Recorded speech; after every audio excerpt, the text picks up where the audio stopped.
L'enseignement d'aujourd'hui, c'est que le péché ne règne plus sur votre corps mortel. Ce n'est pas normal que le péché règne sur notre corps, cher ami, puisque Jésus est venu justement pour que le péché ne règne plus sur notre corps mortel. La Bible nous dit que Dieu a enfermé le péché sur le corps de son Fils, afin que le corps du péché soit détruit.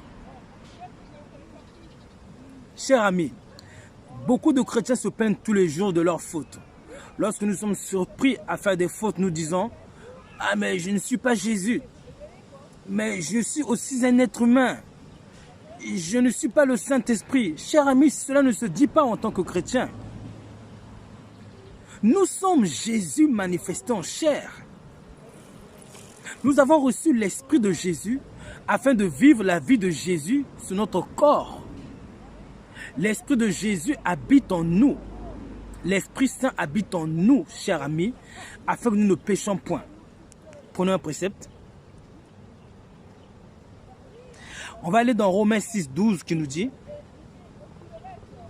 Romains 6, 12, que le péché ne règne plus, donc que le péché ne règne plus sur votre corps mortel et n'obéissez pas à ses convoitises.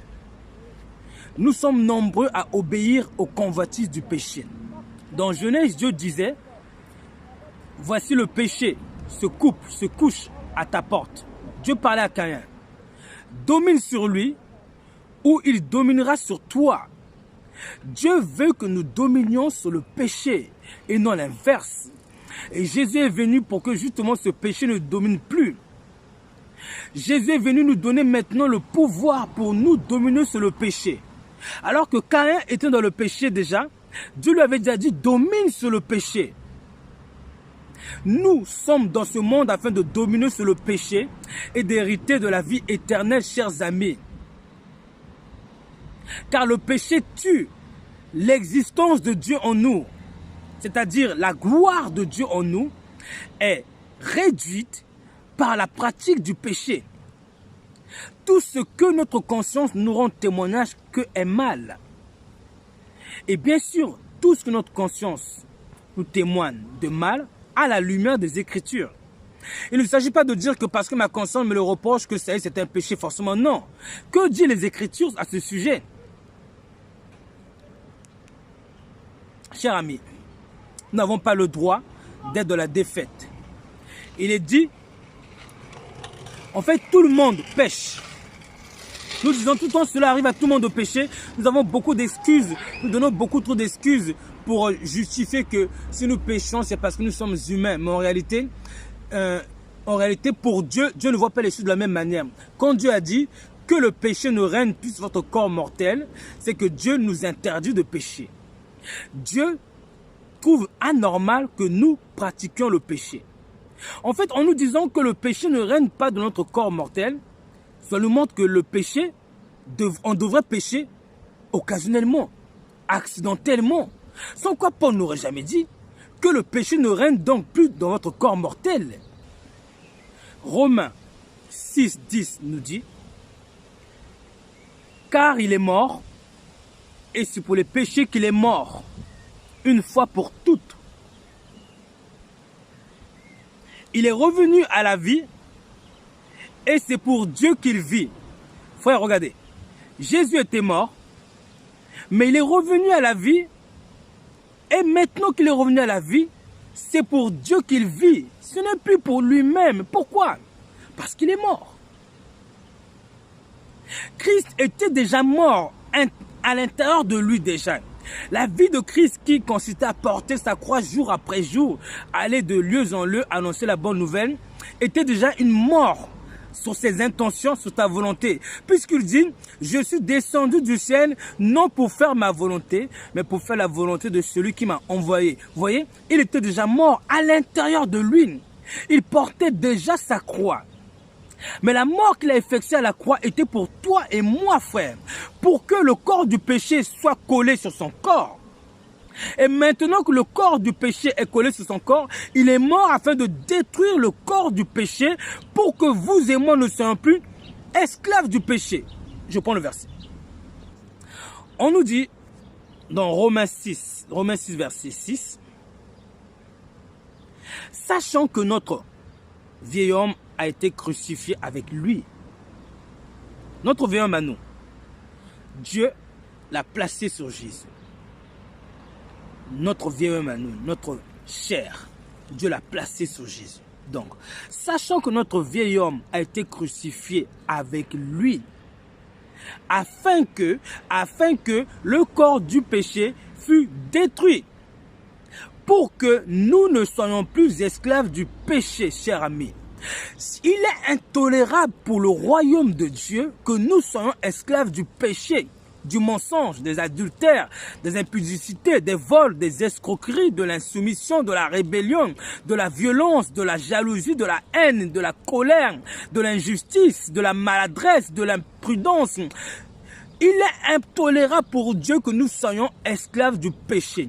Si nous nous acceptons comme étant des pécheurs en disant que nous sommes des êtres humains, pour Dieu c'est intolérable. Parce que quelqu'un est mort pour que nous ne soyons plus esclaves du péché.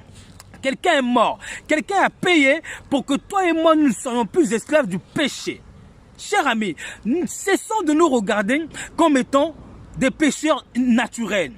Cessons de nous regarder comme étant des personnes qui peuvent tomber, qui peuvent pécher. Non, c'est pas normal. Une personne qui se dit, je ne dois pas tomber, je ne peux pas tomber, il n'est pas normal que je pêche. Mais lorsqu'il pêchera, ça sera vraiment occasionnel. Et regarderez comment il va être quand il aura su qu'il a péché. Il sera attristé. Parce que toute sa vie consiste à lutter contre son âme, les mauvais désirs pour ne pas pécher. Mais une personne qui pêche, qui reprend, est une personne qui pense que c'est normal qu'il pêche. Non frère, pour la Bible, c'est pas normal que toi et moi nous péchions. C'est pas normal que nous vivions dans le mensonge. Nous avons menti imprudemment. Allons nous repentir. Seigneur, excuse-moi d'avoir menti. Instantanément, pas le soir en rentrant à la maison, la journée est déjà passée, nous venons de manquer de respect à Dieu, on va attendre le soir pour aller nous confesser. Non, le Saint-Esprit marche avec toi à ce moment-là, à chaque instant.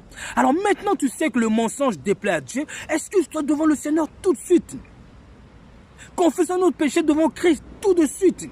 Ainsi, nous allons montrer que notre âme s'engage à réellement vouloir lutter contre le péché, le mal qui agit en nous, de sorte que ce mal ne prenne jamais la racine ou l'habitude de déborder en nous par des péchés, multiplication de péché sur péché. Non, c'est pas normal. C'est pas normal, cher ami. C'est pas normal.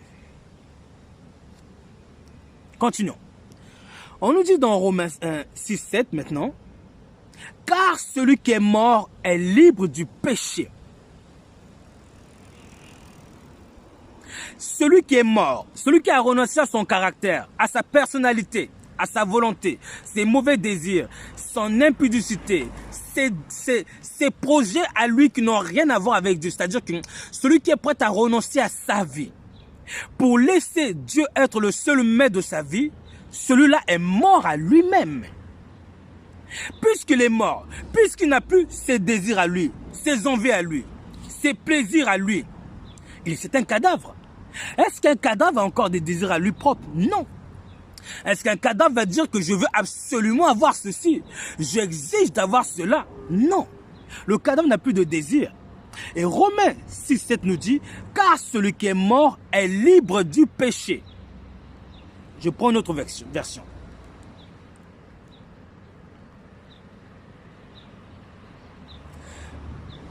Version parole vivante. Celui qui est mort est libéré du péché. C'est-à-dire que là où le péché me tyrannisait, me dominait pour mentir, pour voler, pour vivre selon la chair, l'impudicité, mes mauvais désirs, les cinémas, les musiques du monde, des choses que le royaume de Dieu trouve étant inqualifiées, malpropres au royaume des cieux. Des choses qui ne rendent pas gloire à Dieu. Des choses qui sont que de la distraction pure. Par exemple, pour ceux qui regardent du théâtre. À quoi c'est ça le théâtre? On voit deux personnes qui nous font rire et nous rigolons. Mais il se passe quoi? Ces deux personnes qui nous font rire, ne sont-ils pas en train d'aller en enfer? Ne connaissent-ils pas Jésus? Connaissent-ils Jésus? Non. Ils sont en train de rigoler, nous faire rire, et nous, pendant que eux vont en enfer, et d'autres vont en enfer, nous sommes en train de nous distraire à rigoler. Nous ne sommes pas dans l'atmosphère du Saint-Esprit. Nous ne sommes pas dans sa réalité. Le Saint-Esprit se soucie de leur âme, et nous sommes en train de voir ces personnes nous faire rire, et nous rigolons ni ricanons. Alors que le Saint-Esprit est en train de compter le nombre d'années qui reste à cette personne pour se repentir. Vous voyez, ce sont des choses qui ne sont pas la gloire de Dieu, c'est de la distraction. Donc, chers amis, lorsque nous avons renoncé à toutes ces choses qui nous tiennent à cœur, nous sommes maintenant libérés de la loi du péché. C'est-à-dire que lorsque le péché va venir vouloir nous attirer vers, par exemple, de l'impudicité, non, nous en sommes morts, on est libres. Nous ne sommes pas dominés par lui. Lorsque le péché appelle, on ne répond pas parce que nous sommes des cadavres spirituels vivants en Christ. Des cadavres spirituels qui sont morts à leurs propres désirs, mais qui ne vivent que pour satisfaire les désirs du Christ. À ce moment-là, cher ami, tu vois, on nous dit que celui qui est mort est libéré du péché. Donc notre prière est de prier le Seigneur qui nous accorde la grâce de renoncer tous les jours à notre personnalité. Que le Seigneur tue notre personnalité. Seigneur éternel, tue-le-moi, tue-le-moi, tue le Rhodès, tue celui en moi qui me pousse à la chair, au mal, à la violence, à l'insoumission, à la rébellion, au manque d'amour, au dérèglement, à l'indiscipline. Seigneur, tue celui-là en moi. Il faut qu'il meure pour que nous vivions la vie de Christ en nous. Il faut qu'il meure. Il faut que la chair meure. C'est la puissance de la croix. Qu'est-ce qui tue la chair? C'est la puissance du Saint-Esprit. Comment? Par la prière. Demandez, vous recevrez. Demandez et vous recevrez. Et la puissance du Saint-Esprit va agir pour détruire la chair. Mais elle va agir pour qui? Pour celui qui demande. Quiconque cherche, trouve. Mais comment nous cherchons? Est-ce que nous cherchons à mourir, à nous-mêmes? Ou nous cherchons plutôt à acquérir, à posséder le matériel de ce monde? Est-ce que nos prières sont de ceux qui cherchent à ce que Dieu détruise notre chair? Ou de ceux qui cherchent à ce que Dieu nous bénisse à tout prix? Cher ami, je donne encore un autre verset. Alors, Matthieu 13, à partir du verset 22. 13-22, Matthieu 13, 22. Celui qui a reçu la semence parmi les épines, c'est celui qui entend la parole, mais en qui les soucis du monde, les séductions, la séduction des richesses, étouffent cette parole et la rendent sans fruit. Donc frère, l'ennemi du fruit du Christ en nous, ce sont les séductions de ce monde, les richesses, les soucis. Autrement dit, la chair. Tant qu'il y a la chair, on ne pourra jamais vivre pour Dieu. Tant qu'il y a le moi, on ne pourra jamais vivre pour Dieu. Même si on a l'envie de vivre pour Dieu, mais la chair et le moi et l'envie de vivre pour soi va nous faire la guerre, de sorte que la vie de Christ en nous ne pourra jamais jaillir jusqu'à déborder dans la consécration, la sanctification. Mais il nous faut au préalable passer par le dépouillement, par le renoncement à soi, par le moyen de la prière, en demandant au Seigneur de tuer notre personnalité qui s'oppose à sa volonté. La chair, cher ami, les mauvais désirs, chef. Donc, je continue sur Romains. C'était Romains 6.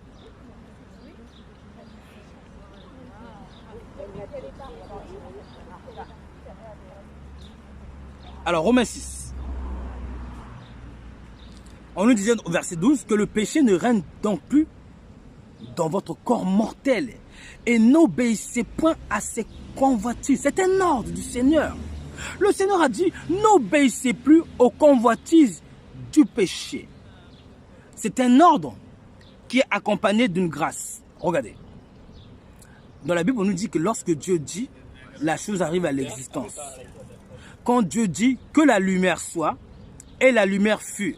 C'est-à-dire la puissance pour amener à l'existence la lumière est sortie de la parole. La parole est la vie. En elle était la vie. Donc, quand Dieu a dit, parce que Dieu a dit, la chose est arrivée à l'existence. La lumière est arrivée à l'existence, vous voyez? Donc, pareil pour le même verset. On nous dit que le péché ne règne donc plus de votre corps mortel. Dieu veut te donner un ordre. Dieu veut te dire, je te dis, toi, que le péché ne règne plus dans ton corps mortel. Prends ceci comme une parole que Dieu a dit pour toi. Et qu'elle arrive à l'existence par le pouvoir de cette parole-là, pas par nous, par la puissance qui émane de cette parole. Elle dit encore, n'obéissez plus à ces convoitises. Vous vous rappelez de Pierre? Lorsque Pierre a vu Jésus marcher sur l'eau, Pierre a dit, Seigneur, dis que je marche sur l'eau et je marcherai. Jésus a dit, vas-y, lève-toi et marche. Et Pierre a dit, sur ta parole, je le ferai. Pierre s'est levé, s'est mis à marcher. Sur quelle base? Mais sur la parole, cher ami. Donc, je te dis ça pourquoi, frère? Pour que tu t'attaches à la puissance de la parole, à la promesse de la parole, pour que à travers elle, la promesse la promesse pour que le péché ne règne plus dans ton âme, dans ton corps, arrive à l'existence par le moyen de la puissance de ta parole.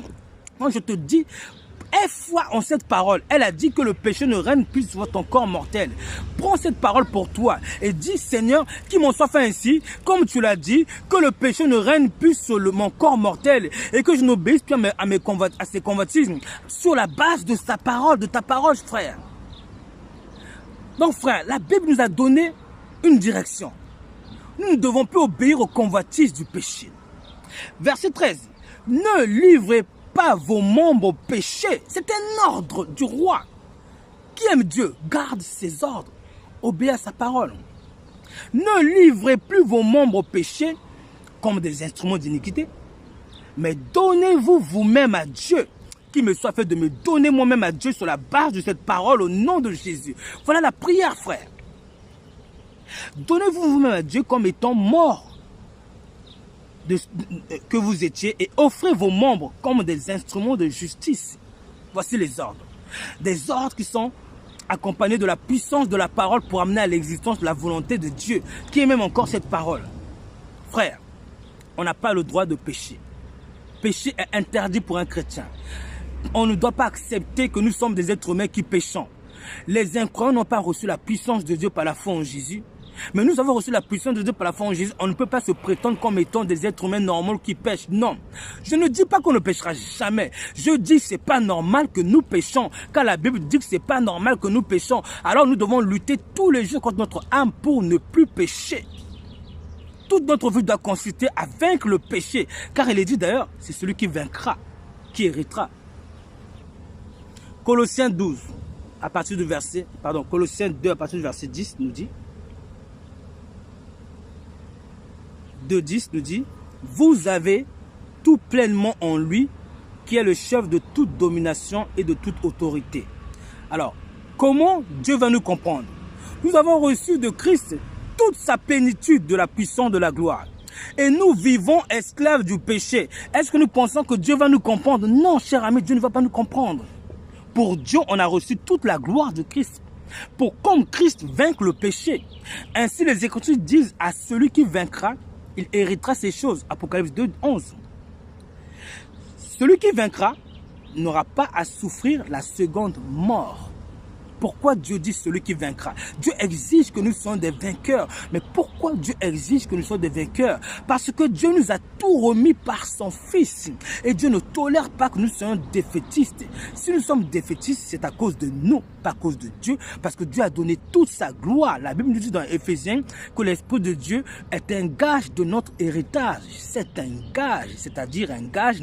Dieu a engagé sa puissance pour qu'à travers elle, nous puissions maintenant rentrer dans la promesse et marcher selon ses œuvres pour être ses élus.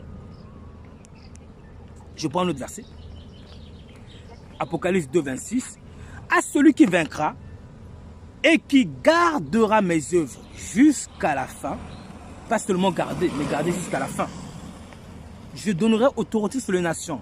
Vous voyez bien, cher ami, que l'évangile de Dieu est un évangile du conditionnel. C'est à condition de que nous avons une promesse. Toute promesse que Dieu a dit dans la Bible est toujours à condition de. à condition de. Souvenez-vous, Dieu a dit à Josué, 1, je ne te délaisserai pas, je ne te délaisserai point, je ne t'abandonnerai point, je le serai avec toi comme j'étais avec Moïse. Mais Josué 7, ils ont péché. Dieu a dit, quand vous avez péché aussi, je ne suis plus avec vous. Jusqu'à ce que vous ôtiez l'interdit au milieu de vous. Donc ça veut dire quoi? Que les promesses de Dieu sont toujours au conditionnel. Ici on nous dit, à celui qui vaincra, qui gardera mes œuvres jusqu'à la fin, je donnerai autorité sur les nations. C'est-à-dire que quand Christ reviendra sur son règne de 1000 ans, cette personne recevra l'autorité pour diriger sur les nations. Donc, cette promesse est précédée de quoi? D'une condition. Quelle condition? Que je sois authentique, que je sois sur le chemin que Christ veut, que je remplisse les exigences de Christ. Mais si je ne les remplis pas, serais-je sélectionné? Non. Il y a une condition. Je dois vaincre. Comment je dois vaincre? Par la prière, par l'Esprit de Dieu. Demandez, vous recevrez. Comment je demande? Pas une seule fois, tous les jours. Comme qu'un homme cherche du travail, c'est tous les jours qu'il cherche du travail. Je dois chercher tous les jours la chose jusqu'à ce que Dieu me donne la victoire sur le péché. La victoire sur le péché. Donc frère et sœur, je t'encourage à ne plus croire que Dieu t'a mis sur la terre en tant qu'enfant de Dieu pour pouvoir pécher. Non. Nous n'avons pas le droit de pécher selon Dieu. Quand nous péchons, Jésus est justement l'avocat. Pourquoi? Jésus est avocat. Pourquoi Jésus est avocat, à votre avis, à notre avis? Pourquoi est-ce que Dieu a voulu qu'il y ait un avocat auprès de nous? Si un avocat, il va intercéder pour nous auprès du Père. Mais pourquoi il va intercéder auprès du Père? Il est avocat. Face à qui? Mais face au Père. Vous voyez, je vous parle, il y a un message. Christ est notre intercesseur, notre avocat. Pourquoi? Parce qu'il y a un problème. Si nous péchons, Dieu a tellement trouvé grave notre péché à nous dans notre alliance que Dieu a mis un avocat pour nous aider. Pourquoi? Parce que cela montre que Dieu ne blague pas que le péché, mon frère, ma soeur. Sinon Dieu n'aurait pas mis un avocat auprès du Père, auprès de lui-même pour intercéder pour nous. Dieu, parce qu'il nous aime, est tellement choqué, écœuré par le péché que nous faisons, en plus dans l'alliance de la foi en Jésus-Christ, ayant reçu la puissance de Dieu pour ne plus pécher. Dieu a vu que c'est tellement grave qu'il a mis un avocat. Attention, il ne faut pas jouer avec l'avocat. L'avocat va intercéder pour que nous ne péchions plus. Et nous allons encore continuer à pécher. L'avocat va aller voir Père, aie patience envers lui. Je sais qu'il a reçu toute ma plénitude. Je sais qu'il a reçu toute ma gloire. Père, pardon, aie patience envers lui. Vous voyez? Celui qui a reçu toute la gloire, ne sera-t-il pas jugé plus sévèrement pour avoir péché que celui qui ne l'a jamais reçu? On est d'accord que oui. Et si l'avocat va intercéder pour nous, allons-nous encore jouer dans le péché? Est-ce que nous méprisons son travail d'intercesseur, d'avocat auprès du Père, au point qu'on va récidiver les fautes qu'on a abandonnées? On va pécher volontairement, on va pécher n'importe comment. Nous allons faire de notre vie une guerre contre le péché par respect à celui qui est l'avocat auprès du Père pour nous. Oh mon frère, ma soeur, le péché est ce que Dieu déteste. Jésus est venu mourir pour que nous ne péchions plus. Pour que nous ne péchions plus. Celui qui est né de Dieu ne pêche plus. Parce que la semence de Dieu habite en lui. Et il n'a plus le droit de pécher. S'il pêche, qu'il aille se repentir. Immédiatement. Parce que ce qui a détruit Satan, mon frère, ma soeur, c'est le péché. On a dit le jour où l'iniquité a été trouvée en lui. L'iniquité. Il a été rejeté. Cela montre que quoi? Cher ami, Satan, à cause du péché, a été rejeté. Mais Dieu n'est le même.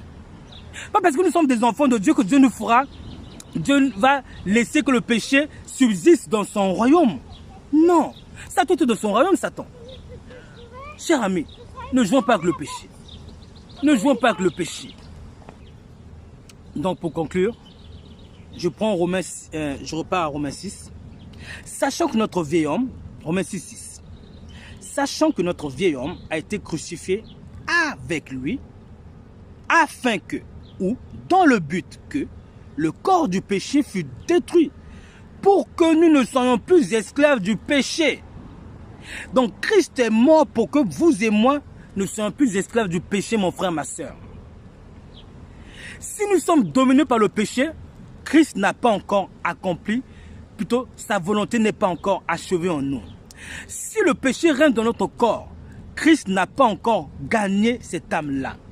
Christ ne nous a pas encore récupérés pour l'éternité. Christ est mort pour que nous ne péchions plus. Car le Fils de l'homme, dit Matthieu 13, arrachera de son royaume les scandales et ceux qui commettent l'iniquité. Vous voyez? Quand il viendra lui-même le Rédempteur, il va arracher de son royaume, nous tous les chrétiens qui sont dans le royaume de Dieu, qui avons été scandaleux, qui pratiquons le péché. Il va nous arracher, il est dit qu'il nous jettera dans les lieux arides. Matthieu 7. Ceux qui me disent Seigneur, Seigneur n'entreront pas, mais celui-là qui fait la volonté de Dieu. Plusieurs diront, n'avons-nous pas prié, prophétisé en ton nom? Le Seigneur dira, je ne vous ai jamais connu, ouvrier d'iniquité. Cher ami, même dans la parabole des vierges, le Seigneur le dit aussi. Vous vous mettrez à battre, à frapper à la porte. Je dirai, je ne sais d'où vous êtes, ouvrier d'iniquité. Jésus est venu mourir à cause de notre péché, pour que, à travers sa mort et sa victoire sur le péché, nous recevions de lui, nous moissonnons de lui la puissance pour vaincre le péché à notre tour et pour rentrer maintenant dans son royaume éternel, dans sa félicité, à son image. Voici pourquoi Romains dit que ceux que Dieu a connus d'avance, il les a prédestinés à être semblables à l'image de son Fils. Son Fils est saint. On doit être saint, cher ami. La sainteté est obligatoire. Il n'y a pas d'élection pour une personne qui croit en Jésus si la pratique du péché demeure son quotidien. Il doit vaincre sur le péché. Il doit prier pour lutter contre cette puissance de péché, cette nature adamique qui a détruit le monde. Et d'ailleurs, Dieu a chassé l'homme du jardin d'Éden à cause du péché. Est-ce que Dieu laissera entrer dans son royaume une personne qui vit dans le péché? Non. Non, cher ami. Nous devons nous repentir et prier tous les jours le Seigneur qui nous donne la force, qui nous délivre de notre moi, qu'il tue la puissance du péché en nous. D'ailleurs, c'est Romains 8.1 qui nous dit ça, que la loi de l'esprit de vie en Jésus m'a libéré de la loi du péché ou du règne du péché. La loi de l'esprit de vie en Jésus m'a libéré de la loi du péché et de la mort. On dit que le péché conduit à la mort. Jésus m'a libéré de la loi du péché afin que cette loi ne me conduise pas à la mort. Ceux qui sont à Jésus-Christ ont crucifié la chair avec ses passions et ses désirs. Celui qui appartient à Jésus a crucifié la chair avec ses passions et ses désirs. Il les a détruits. Si nous n'avons pas crucifié notre chair et nos désirs, nous n'appartenons pas à Jésus.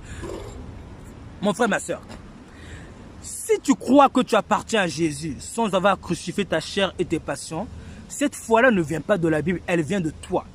La Bible n'a pas dit que nous appartenons à Jésus quand nous sommes esclaves du péché. Non. On dit le Fils de Dieu parut pour détruire les œuvres du diable. Tant que le péché domine sur nous, nous ne lui appartenons pas. Christ nous laisse venir vers lui avec nos péchés pour que la puissance qui agit en lui nous en délivre. Pas pour que nous demeurons dans le même état. Non.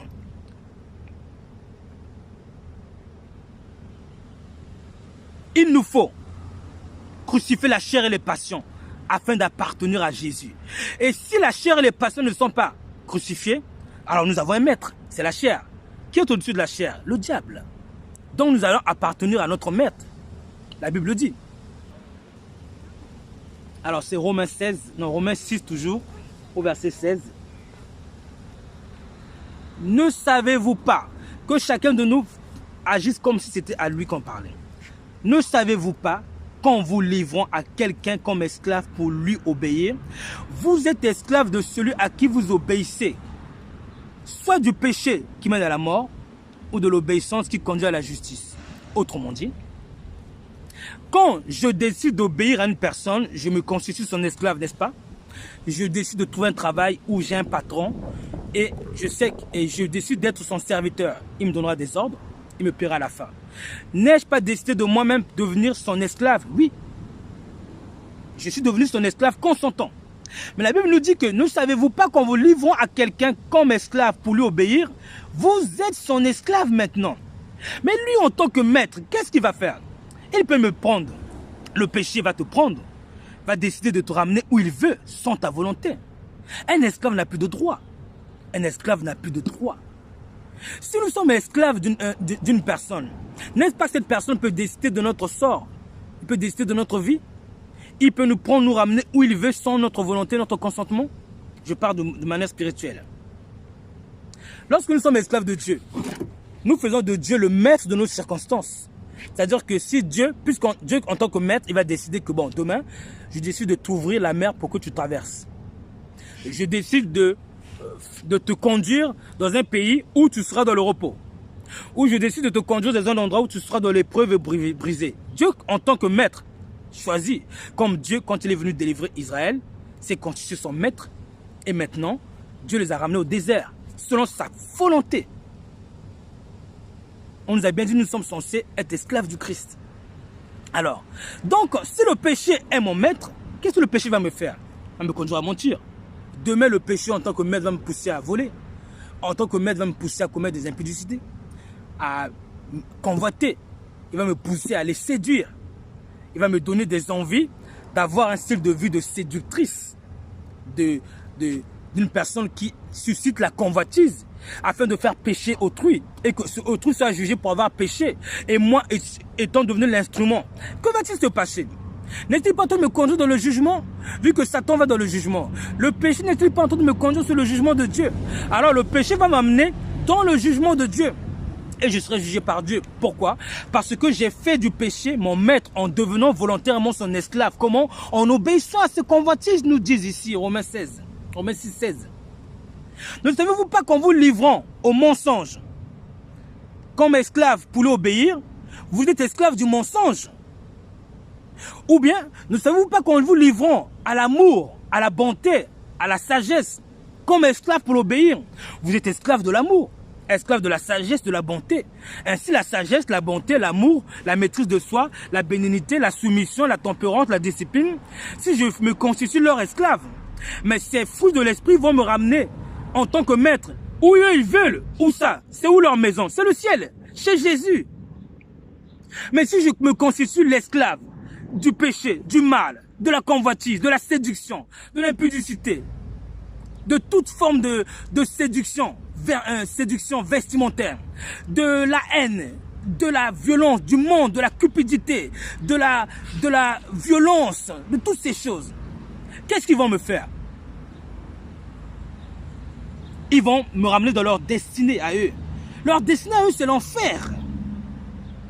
Et j'irai, même des fois, contre ma volonté, parce que je suis à devenir esclave.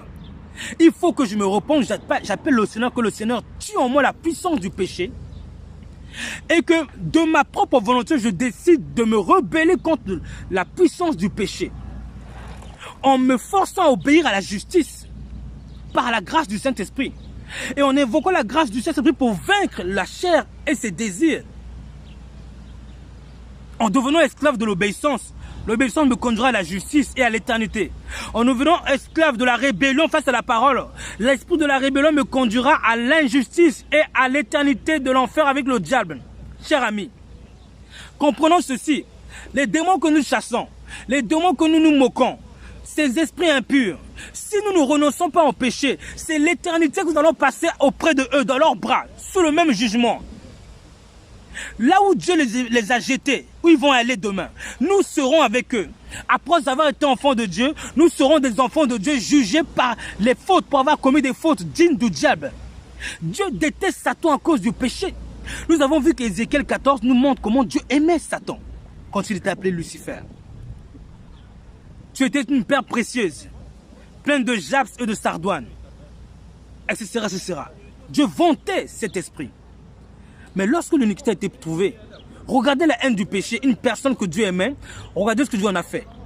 Il est devenu ténèbres. Dieu l'a destitué, l'a jeté, l'a condamné pour l'éternité. Dieu déteste le péché.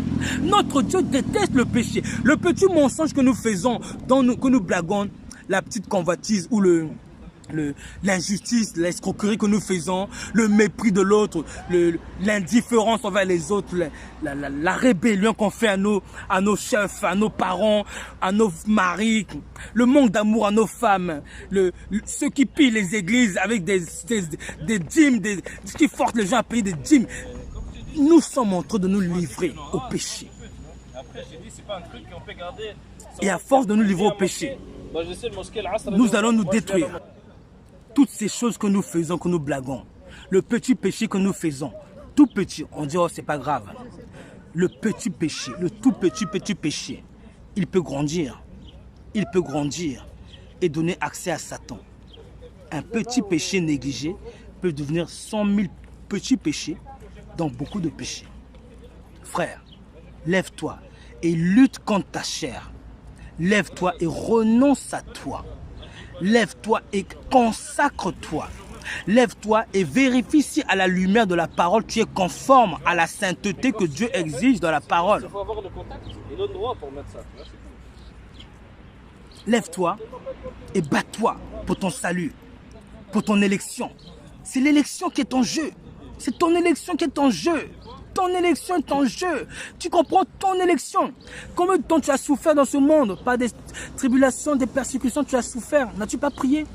N'as-tu pas invoqué ton Dieu? N'as-tu pas pleuré ton Dieu? N'as-tu pas cherché ton Dieu 10, 20, 30, 40 ans? Mais à cause du péché, bien qu'on a prié, on a jeûné, on a chanté, on a évangélisé, on peut aller en enfer parce que nous vivons dans le péché. Parce que le Fils de Dieu est venu chercher un peuple saint. Un peuple saint. La Bible nous dit d'être irrépréhensible. Je prends le verset. Alors c'est 1 Thessaloniciens 3, à partir du verset 12. Que le Seigneur augmente de plus en plus parmi vous et à l'égard de tous cette charité que nous avons nous-mêmes pour vous. Voyez? À l'égard de tous. Verset 13. Afin d'affermir vos cœurs pour qu'ils soient. On parle du cœur, même pas des actes. Vos cœurs pour qu'ils soient irréprochables dans la sainteté devant Dieu notre Père lors de l'avènement de notre Seigneur Jésus avec tous ses saints. On nous dit que notre cœur doit être irréprochable dans la sainteté, cher ami. Pas de haine, pas de jalousie, pas de violence, pas d'amour du monde, ni de convoitise, ni de cupidité, ni de mensonge, ni d'impudicité, ni de mauvais désirs, l'amour du paraître, désir immodéré de posséder, accaparer des biens de ce monde, voilà, être constamment en train de rechercher les choses de la terre. Notre cœur doit être consacré à Dieu. Prenons l'exemple sur le cœur de Christ. Christ a dit, je ne suis là que pour faire la volonté de Dieu. Je n'ai plus de vie à moi propre. Oh, cher ami, que Dieu nous prête ce cœur, de le dire avec sincérité, que nous sommes prêts à renoncer à tout ce que nous possédons pour Dieu. Jésus l'a même dit dans Luc 14, si quelqu'un ne renonce pas à tout ce qu'il possède, il ne peut être mon disciple. Tout ce qu'il possède, tout ce qu'il possède, tout. Tu possèdes une femme, renonce. Et des enfants, renoncer. Un mari, il renoncer s'il le faut. Des biens, il renoncer s'il le faut. Renoncer à tout, si Dieu le veut, il renoncer. Comme Abraham. Il avait renoncé à son fils. C'était toute sa richesse. Pourquoi? Il le fallait, pourquoi? C'était de Dieu. Et en plus, à ce moment-là, son fils que Dieu l'avait promis était devenu la chair s'il avait refusé de s'incliner devant la volonté de Dieu. Vous voyez, cher? Donc ça veut dire que des choses que nous pouvons avoir comme femmes, enfants, que Dieu nous a donné de les avoir, mais s'il le veut, les preuves de l'esprit, elles peuvent devenir des œuvres de la chair. Si nous nous y attachons au détriment de la volonté de Dieu qui est de nous en éloigner temporairement comme Dieu a fait avec Abraham. Persévérons, prions mon frère, ma soeur, pour que Dieu nous donne le cœur de nous attacher à la parole, de vérifier, comme je dis toujours, si à la lumière de la parole, nous sommes irréprochables. Je dis bien à la lumière de la parole, pas à la lumière de notre pensée. Et pour cela, je vais donner un exemple. Beaucoup, nous pensons être irréprochables, mais selon notre pensée, mais pas à la lumière de la parole. Quand la parole nous dit, je ne permets pas à la femme d'enseigner, est-ce que à la lumière de la parole, je suis conforme, je suis irréprochable? Ha! Est-ce que je suis irréprochable à la lumière de la parole? Ou je vais dire, oh mais non, ça c'était dans un contexte où, voilà. Ou quand elle dit que la femme vêtue d'une manière décente avec modestie ne se pare ni de tresses, ni d'or, ni de perles, ni d'habits somptueux. Est-ce que nous sommes irréprochables à la lumière de cette parole-là? Ou nous allons dire, mais non, ça va, je suis irréprochable. Bon, non, ça va, bon, on peut quand même les porter parce qu'au final, voilà. Mais la parole est la parole, elle a dit, à moins que nous, elle s'affosse dans ce cas-là. Est-ce que nous sommes irréprochables à la lumière de la parole? La parole nous dit encore, toute femme qui prie ou qui prophétise de la tête non couverte, non voilée, déshonore son chef. Mon frère, ma soeur, est-ce que tu es irréprochable en vue de cette parole-là? Le sommes-nous? Des fois, on ne le sait pas. Mais si dès que nous le savons, est-ce que nous sommes irréprochables? Si notre cœur ne s'est pas encore donné à mettre en pratique ces paroles qui sont dures pour nous, il y a la solution. Christ est là. Au lieu de remettre en cause la parole qui est elle-même Dieu, la parole était Dieu, mettons-nous à genoux. Seigneur, accorde-moi la grâce de renoncer à moi pour m'incliner à ta parole. Vous avez vu? Quand Christ a dit, je suis venu non pour faire ma volonté, mais la volonté de celui qui m'a envoyé. Donc Christ se sera incliné devant cette parole, puisqu'il n'est pas venu faire sa volonté. Mais une sœur qui refuse, qui trouve ridicule de porter le voile, mais elle fait sa volonté, non celle de la parole. Christ, ton modèle, a dit, je suis venu non pour faire ma volonté, mais de celui qui m'a envoyé. Et si c'est sa parole, je vais m'incliner. Je voulais nous encourager, mon frère, ma soeur, à être de ceux qui sont dans la victoire, à vérifier si nous sommes conformes aux Écritures et à pratiquer la parole, et à implorer la grâce de Dieu pour nous amener à réussir à pratiquer cette parole. Que le Seigneur te bénisse, te garde, te conduise dans toute la vérité. Par sa grâce, persévère. Les épreuves arrivent, les épreuves vont arriver. Persévère. Celui qui sera fidèle jusqu'à la mort. Sois fidèle jusqu'à la mort. Sois fidèle jusqu'à la mort. Jusqu'à la mort de notre croix, même jusqu'à la mort physique. Même s'il faut mourir pour le Christ, mourons en étant dans la victoire, dans la consécration. Mourons comme des martyrs, comme des enfants de Dieu dignes. Ceux qui sont dans la victoire, ou même la mort n'a pas eu de prix à nos yeux. Mourons dans l'obéissance, mon frère, ma soeur. Mourons dans la consécration. Mais si je n'arrive même pas à renoncer à mes pauvres tresses ou ornements ou bijoux que 1 Timothée 2,9 parle, ou aux accessoires de beauté que parle 1 Pierre 3,3, comment je vais faire pour être prêt pour mourir pour le nom de Jésus? Si je n'arrive pas à renoncer à mon caractère, ma personnalité, le mensonge, comment vais-je pouvoir être fidèle jusqu'à la mort physique comme Jésus l'a dit? Que Dieu te fortifie. Rappelle-toi ceci, quand Dieu a dit sois fidèle jusqu'à la mort, je te donnera, prends ce soir comme une puissance de grâce qui sort de la bouche de Dieu pour te donner la capacité d'être fidèle. Prends ce, sois fidèle, comme si Dieu a dit, je te donne le pouvoir d'être fidèle. Et mets ta foi sur cette parole et elle va accomplir en toi la volonté de Dieu. Tu seras capable d'être fidèle jusqu'à la mort. Que Dieu te bénisse, te garde. Tu as du prix devant Dieu et Dieu veut que tu y arrives. Dieu a investi son fils Jésus pour que tu y arrives. Pour que tu sois élu. Dieu a investi pour que tu y arrives. N'accepte pas d'être dans la défaite sur le péché. N'accepte pas cela. Tu mérites d'aller au ciel parce que tu crois en Jésus. Par la grâce de Dieu, Jésus t'a rendu méritant d'aller au ciel.